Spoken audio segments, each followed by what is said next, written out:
मंडळी, स्टार प्रवाहावर 2 नव्या मालिका प्रेक्षकांच्या भेटीला येणार आहेत. स्टार प्रवाहावर अभिनेत्री शिवानी सुर्वे तब्बल 9 वर्षांनी पुनरागमन करणार आहे.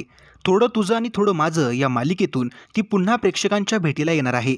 नुकताच या मालिकेचा प्रोमो समोर आला आहे. तर यापूर्वी पूजा बिरारी आणि विशाल निकम यांची याड लागलं प्रेमाचं ही मालिका प्रेक्षकांच्या सेवेत रुजू होणार आहे. ही मालिका 27 मे पासून सुरू होणार आहे. मग आता या मालिकांसाठी जुन्या मालिकांना निरोप घ्यावा लागणार आहे. कोणत्या आहेत त्या मालिका, चला पाहूयात. स्टार प्रवाहावरील याड लागलं प्रेमाचं ही मालिका रात्री 10 वाजता प्रक्षेपित होणार आहे. मात्र सध्या रात्री 10 वाजता सुख म्हणजे नक्की काय असतं ही मालिका प्रक्षेपित केली जाते. मग सुख म्हणजे नक्की काय असतं ही मालिका प्रेक्षकांचा निरोप घेणार का, असा प्रश्न प्रेक्षकांना पडला होता.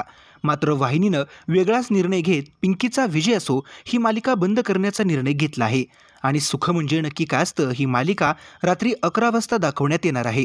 मात्र या निर्णयानं पिंकीचा विजय असो मालिकेचे चाहते मात्र नाराज झाले आहेत. तर दुसरीकडे शिवानी सुर्वे हिची थोडं तुझं थोडं माझं ही मालिका 17 जूनपासून रात्री 9 वाजता प्रेक्षकांच्या भेटीला येणार आहे. सध्या या जागी तुझेच मी गीत गात आहे ही मालिका दाखवण्यात येते. मग ही मालिका देखील प्रेक्षकांचा निरोप घेणार का, असा प्रश्न प्रेक्षकांसमोर आहे.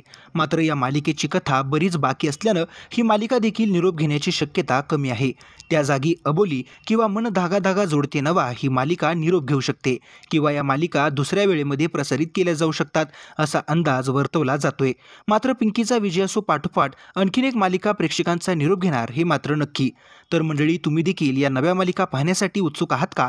तुम्हाला कोणती मालिका बंद झालेली आवडेल ते कमेंट करून नक्की कळवा आणि मालिका विश्वातील बातम्यांसाठी चॅनल सबस्क्राईब करा.